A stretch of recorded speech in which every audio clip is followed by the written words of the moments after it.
Bismillah ve salatu ve selamu ala Resulillah ve ala alihi ve sahbihi ve men vala. Nama es-sabi'u es-sihr diye. 7. murtatlığa çıkarayan, dinini bozayan zat nama cadi diye.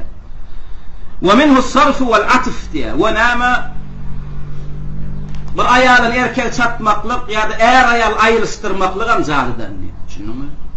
Nama as-sarf dediği ayal ayrıştırmaklık sarf diye.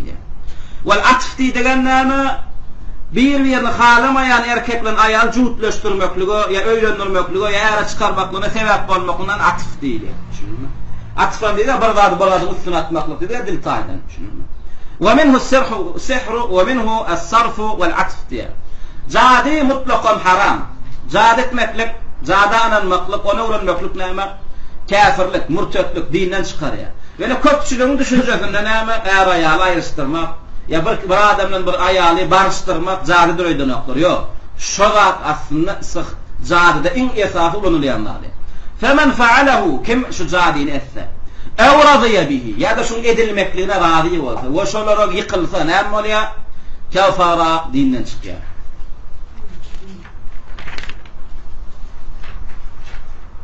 نعم إن أشقلها النوع السابع دليل نادر والدليل قوله تعالى بقرة فرثنا كنزاية زادين كفر دون نعم يا الله تعالى وما يعلمان من أحد حتى يقولا إنما نحن فتنة فلا تكفروا ديا يعني أول إكي perişte diye وما يعلمان إكي أول إكي perişte diye hiç kese öğretmezdi diye zadini hatta yakulata ol ra'aytyansa إنما نحن فتنة بل فينا مطلوع شن الله طرفين أغردلق فلا تكفر كافر والمغن يعني زاد أغردلق sen kafir oluyansın bil aslı uğradılamada zad uğratmak için gelmedik Allah Teala bizi uğradığını sizi sinemek için uğrattı şunun için bu zadı öğrenmeklik kafirliktir sen kafir olursun öğrenmedik aydıp düşünürüp eğerlenler yani o iki perişte adamlara zadı uğratmadılar şonda da feyeteallemune minhum ayetin sonuna da şonda da küfürlü dinen çıkanlar dedim feyeteallemune minhum ma yufarriquna bihi beynel mer'i ve zawjihi diye bunun näme kafirlige çıkarsın diyen sözlerini qaramazlarından adamlar näme feyeteallemune minhum öğrenirler o ikisinden ma yufarriquna bihi beynel mer'i ve zawjihi nedemde ayarlı ayrıştırıp bolya ya barıştırıp bolya şoratlar öğrenirler diye aslında Allah Teala ne şu küfüristler murat ya Süleyman Aleyhisselam insa cinsa doğru değil mi? Dağa düze yele kuşu hemme da hükmü revan olan nama peygamber ve ödem nama şah sultan peygamber olan adamın diline düşünüşerek cinninem hayvanım diline düşün şeydip nama peygamberliği ve mülkü ötüye ölüye Süleyman Aleyhisselam Süleyman Aleyhisselam ölürsen hayatını ona hizmet edenden nama köpüzü cinlerden olan ve cinlerim nama peygamberinin zorunun aslında nama hizmet ederdiler bu peygamber ölenden sonra ne ettiler? Cinler, kafir cinler. Bar cadı kitapları uyuşurup näme Süleyman Aleyhisselam'ın oturun kursusunun aşağına koydular. Sonra bir tane adama vasvasa saldılar. Buluğuna çavuş çaktılar. Sen bilesin eliyem Süleyman nedir? İnsa cini, yılı, kuşu, böre, bardadı näme?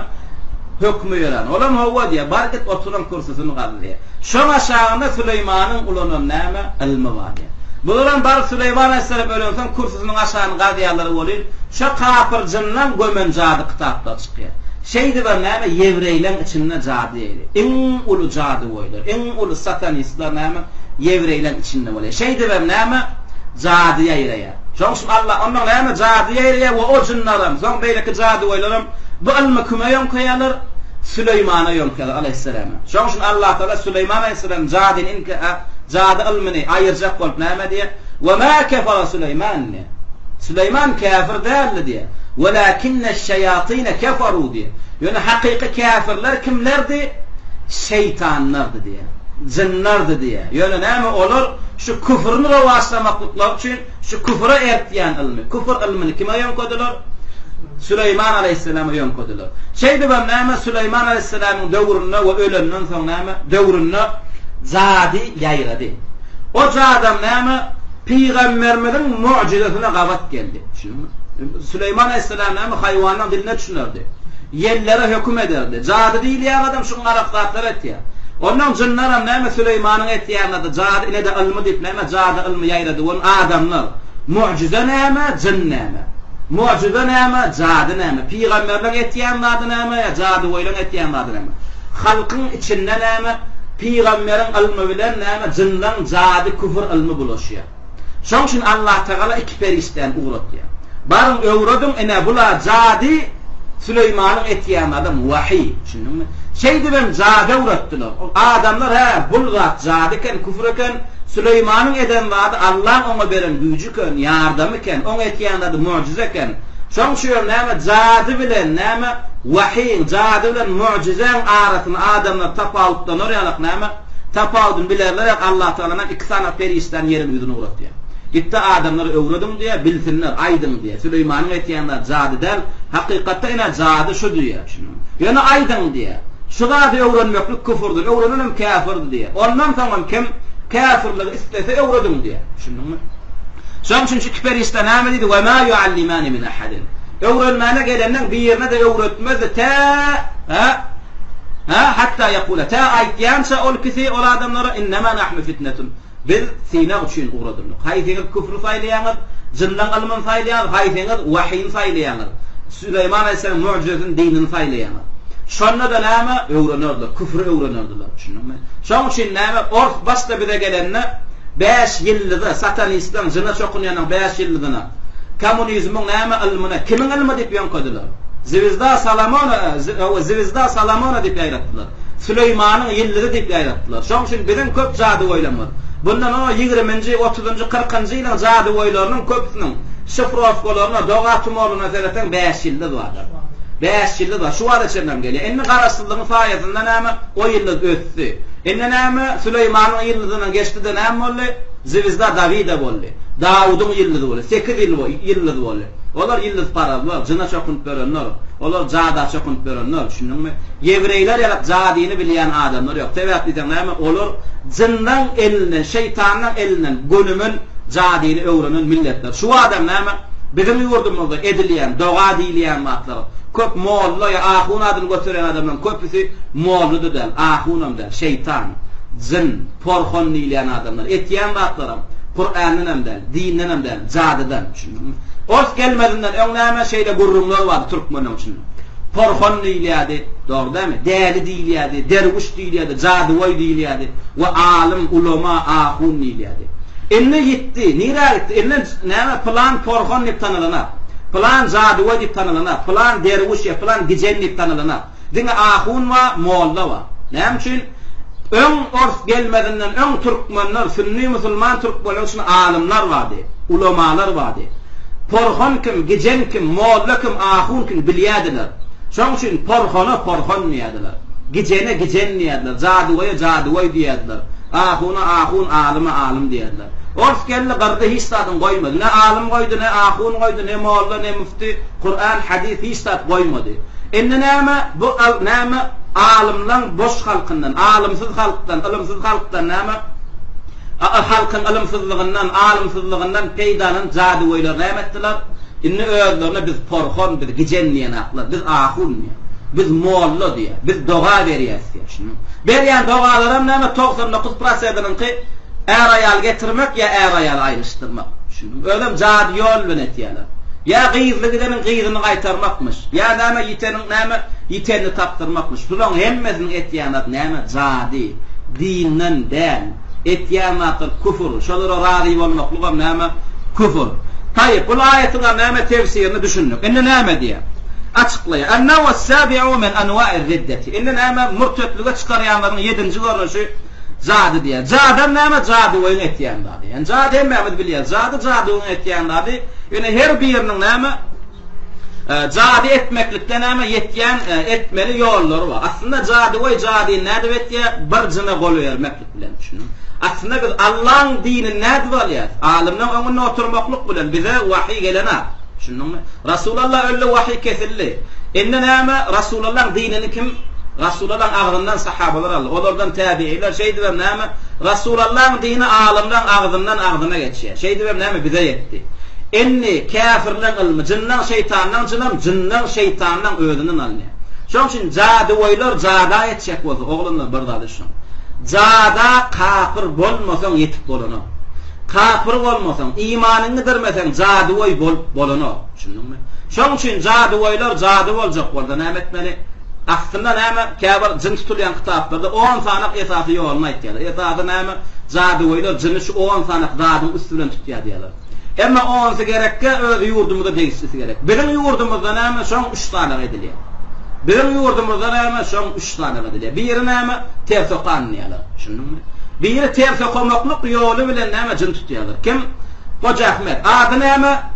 Ahun diýerler. Dogdan Hoca Ahmet. Hoca Ahmet Ahun diýerler. Öllü. Jahy cehennem bolsun, tawba etmän ölen bolsun. Hoca Ahmet Ahunlar. Hoca Ahmet näme? Gijen, kafir, jadygoý, zindiq, murted ödem. Näme? Şoňa tersoqan diýerler. Tersoqan diýmeklik nämedi? Bizim türkmenlerimiz sadalygyndan tersoqamaklygy näme diýip düşünýärdi? Kur'an elhamdan maslady, Nas surasyna gutordy. Nasdan iyidine elhamaçan okumak diýip düşünýärdi. Nas okuýarsan, falaga okuýarsan, kul huwallahny, soň tebbede okuýar. Yo, ters okumaklyk godan. Ters okumaklyk Kur'anyň ayetlerini çöwürip okumaklygy diýilýär. Kul huwallahu ahad bolsa, kulu tersine bolsa näme bolýar? Luq bolýar. Şunuňmy? Ahady tersine bolsa näme bolýar? Daha bolýar. Şey dip näme Kur'an dolu çöwürip okar. Haçanna şey sen Allah'ın kelamını äsirmesiň bolýar. Şunuňmy? Ondan bular näme? Şey dip käbir jyndan adym tutýarlar. Ondan näme? Şey jyndan atlam tutup çağıranlar. Şoň töwereginde ýaşaýan jyndan sultany gelýär. Şunuňmy? Jyndan sultany gelip buňa näme?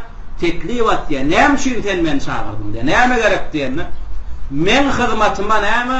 Öz gul jynlardan bir jyn bermäňe hyzmat etsin diýär. Şonu ýa-da jyndan sultan näme? Bir jyn tutup getirýär de şoň hyzmatynda boldy. Ondan bu gitdi, doga berýär, içine girýär. Ärini heleyne ýigrener ýalak gorkody ýa-da heley ärini ýigrener ýalak gorkody. Şunun ýa-da bar git girdi ýa, täbir gawra çokunýança çykma diýär, şunduňmy? Şeýdip bu imanyny giderýär, şunduňmy? Soň ikinji gerek ýene getirjek bol, hökman küfür etmeli. Bu birinji gerek küfür bilen jinin sultanyny ödüni näme gul edip berdimi? Soň kim haýyş bilen ýelse, şol adam ýene küfür etmeli bolýar. Näme? Ya ak tawuk çocuğunun ýoluna, ya bir gara tawuk çocuğunun ýoluna, ya bir janly bir öwliýanyň ýoluna, näme? Şoňa atlatyr etmeli. Birinji bizde ýaýran näme üçin tutmaklyk, ters okumaklyk. İkinji edilýän adam näme? Kur'any iki kerpiçe üstünde meýdan etmeklik.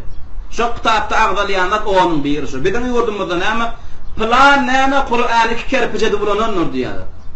Adam tuwaletde oturup ikaýanyň aşagyna goýýan bir agaç goýýanlar. Olar näme etýär? Meýdan etjek bolanlaryny her aýagynyň aşagyna bir Kur'any goýýanlar. Soň meýdan etýärler. Şey diýem, jynlaň adyny çağırýarlar. Jynlar hem soň bulara näme? Hyzmat edip başlaýar.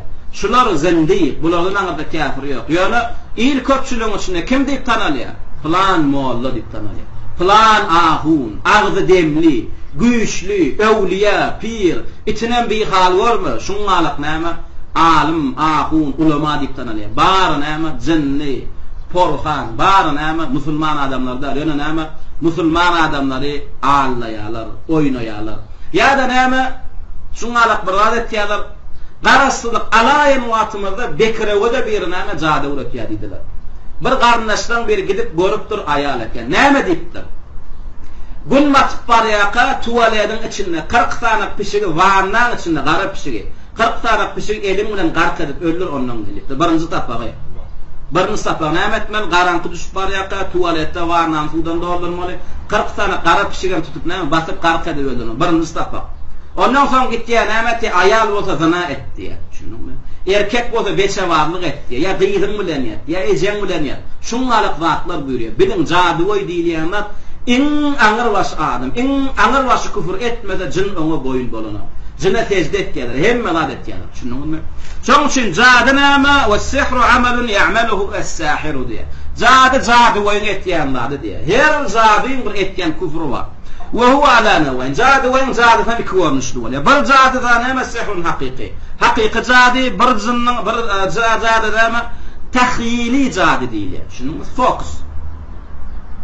فوكس الحقيقة ده فوكس نقول نعمة إذن قولوا ما شوفت يا دانيم Näme hiyali iradi hakikatet gorkody adam. Şunu yüpokluya yüp yılanıyla qıymılay. Hakikatte şo yüp. Ýöne yüpekär maddalar ratlar boşýalar, doň madda, haçan gyzgyn ýere ýetenler ýa-da bir agram görende qıymıllar ýa-da gateler şo maddany. Ondan bolan näme steýanlary çykyş gorkodýan ýerleriň aşagynyň temperaturyny laýykly gyzgyn etýärler. Ondan näme käwir madda goşulan yüpler gyzgyn ýere zyňylýar bolan, şoňa erak näme yılan ýaly gyşaryp başlaýar. Şunuňmy? Ýa-da näme gatylaryň içinde iki tanak madda goşýarlar. Agram görende ýere zyňyl, udar görende birini garşydan qıymylap başlaýar. Hata şoňazyň ýalyň qıymylap başlaýar. Näme hakykatda ýüp hata, yılanam da lisadyny ýöne hyýalymyda bir de näme şo zady, hyýaly zady, hakyky dällady näme, hakykat gorkodýarlar. Näme hakykatyn näme, hakyky zady näme bolýar? Iki görnüşler. Birinçisi çyn zady, birim ýalan zady. Çyn zady näle? Birinçi görnüşi sihr hakyky. Huwa ibaratun an uqadin ينفث فيها الساحر. Bu nämeden ibaret diye? Huwa ibaret. Nämeden ibaret diye? Dumalar diye. Duma duya diye. Sapatdan duya, duma dup şoňa näme hapa demini üfleýär diye. Yenfusu diýdi, hapa demini üfleýär diýdi zady we. Bir wagt okuýa jinlarynyň näme zatlarynyň atlaryny tutup küfür sözler, dinden çykarýan sözler, Allah feýmekluk, peýgambere dine feýmekluk, şuňalyk sözler zatlar oka, duma duýadan üfleýär. Şunuňmy? Waraka, soňam öz näme küfri doganlaryny okuýar. Waraka diýdi, küfri näme dogalı dokay ve kelamun yutemtimu fihi diye. Ve adam näme temtemet diye. Gurlarına da açık aydın gurulamaya diye. Yutemtim demek, yutemtimu demek samırda ya demek. Temteme yutemtimu samırda. Hakikaten bizim zadılarımız, bizim molla ahun diyen zadı veriyenlerimiz näme gurulayanlardır. Samırdayanlarlar. Gördünüz mü Polodişanın nemesini? Gurulayan da budu gurulayanlarla samırdayanlar aslında şoň içinde dine söýmek, ya jına çağırmak, küfri sözler var. Şunuňmy? Şoňa temteme diýilýär. Näme we yesta'inu biş-şayatin fi kelam. Şo gurrunyň arasynda näme etdi? Bir gurrunlar sözler tapdyr ya şoň içinde näme? İsti'ana, kömek ýardam soramaklyk var jinlerden. Ve azaim yualliqunaha. Sonra näme käbir azaimler we doga tumorlar we boynundan asýarlar, ýapylanýandan asýarlar, şuňalyk zatlar etýärler. Ve kitabat ve yazgılar ve talasim doga tumorlar ve yektubunaha. Şoňa näme ýazýarlar bi esma'iş-şayatin. Şeytanyň atlaryny ýazýarlar. Ve hada huwa as-sihrul haqiqi. Şo näme haqiqi sihr. Ondan şolar näme Allah täsir etmekligini takdirde ýazanmada şolaň zady näme täsir etýär. Şunuňmy? Şoň şun jygylykda näme asly marly bir ýaşly sakally downy telpekdil 7 welilen ady dip 7 sanaçynyň adyny satýar.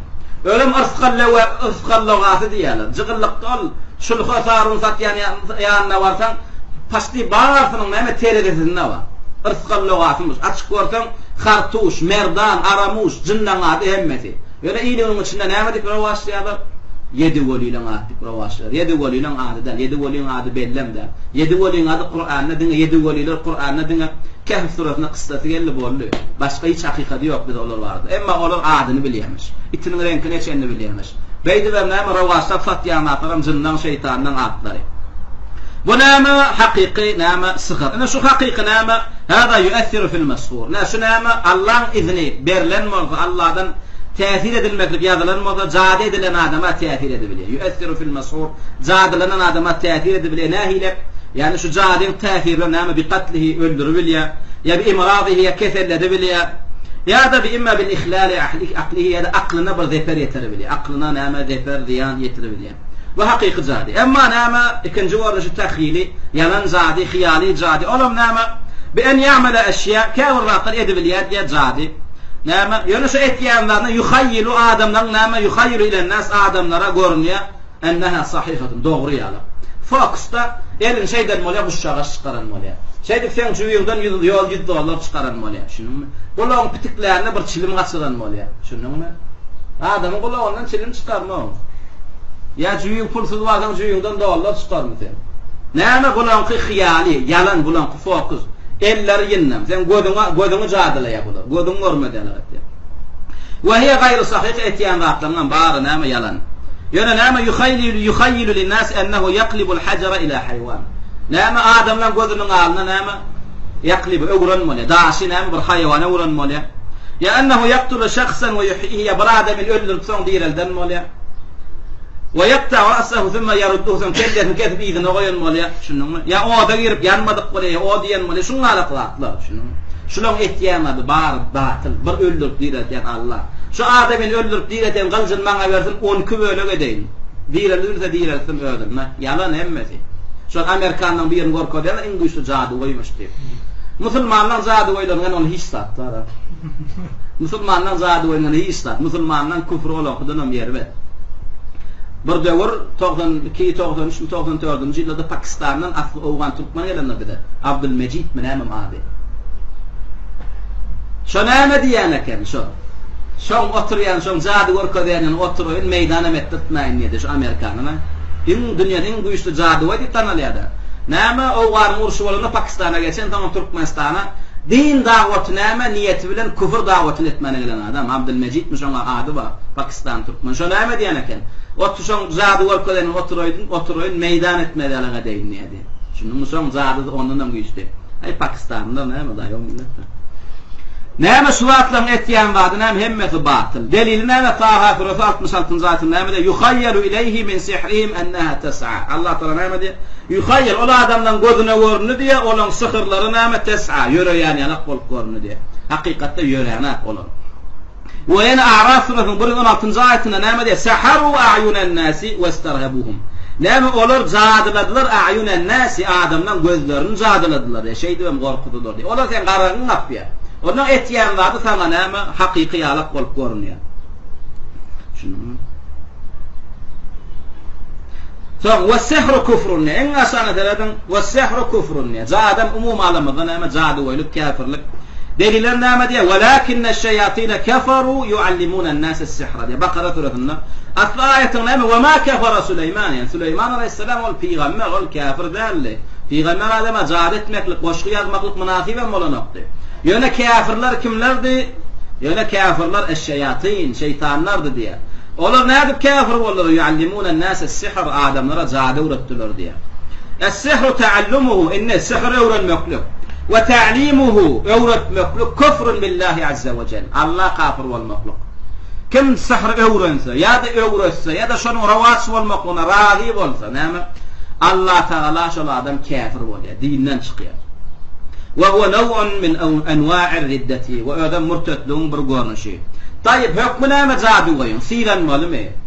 Öýne baranda torply pully barmalymy? Çokun malymy? Ona näme etmeli? Ýok.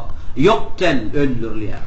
Jady goýun hükmüşi öldürilýär. Eti bir zada yaraýarmy? Ýok. Ete mislarda yarana. Etine mutlu bol öldürensen. Wala yustatab tawba etdirilene. Şunu. Emma käbi beýlek mundan ýok agdadan murtedlen käbirni. Sen tövbe et diýdi. Küfrümden gaýt, tälinden gaýt. Diniňe gal, imanyň çöwürtäleden diýdi. Buňa ýoktel we la ýustatab. Öldürilýär we tövbe etdirmeýär inde ba'd ulema. Käbir ulemalar ýani. Emma käbir ulemalarna tövbe etdirilýär. Näme üçin? Li'annahu hatta walau taba fi az-zahir. Daşyndan men tövbe etdim diýse de näme? Fa huwa yukhadi'u an-nas ul adamlar al. Näse on dini anlamak. Düşündiňmi? O tövbe etdim diýeni bilen zady ilmi on kellesinden gidenä. Haçan ýene ulanjagy belli däl onuň üçin. Yani onuň aýam küfrüne bir arkaýyn bolýar. Şoň üçin käbir alymlar näme dedi? Tawba etdirmesinden öldürmeli dedi. Şunu. Wa la yazul ilm as-sahir min qalbihi wa law tab. Tawba sedam qalbynyň näme? Zehininden näme? Syhyr almaýlana. Şoň üçin näme öldürmeli. Tayyib. Wa dalilu qawluhu ta'ala. Delil näme? وما يعلمان من أحد حتى يقول إنما نحن فتنة ولا تكفر. Muhammed Abdülvahhab rahimahullah zadin küfrüne bakaran buraya ikinci ayetini getirdi. Yani 12 periyeste hiç kime öğretmedi, hiç kime zadi öğretmedi, ta olara bir näme filer için uğradıllık. Siz kafir olman diyen şey. Näme di Allah Celle ve Ala enzele melekeyni mine's-semai yualliman es-sihra diyen.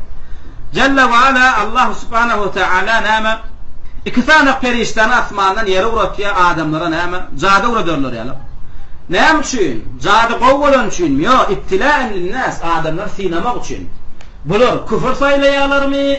Ya da Süleyman aleyhisselamyň dinini saýlaýarlar. Bular jyndan ilmini saýlaýarlarmy? Ya Allah näme Süleyman aleyhisselama beren ilmini saýlaýar.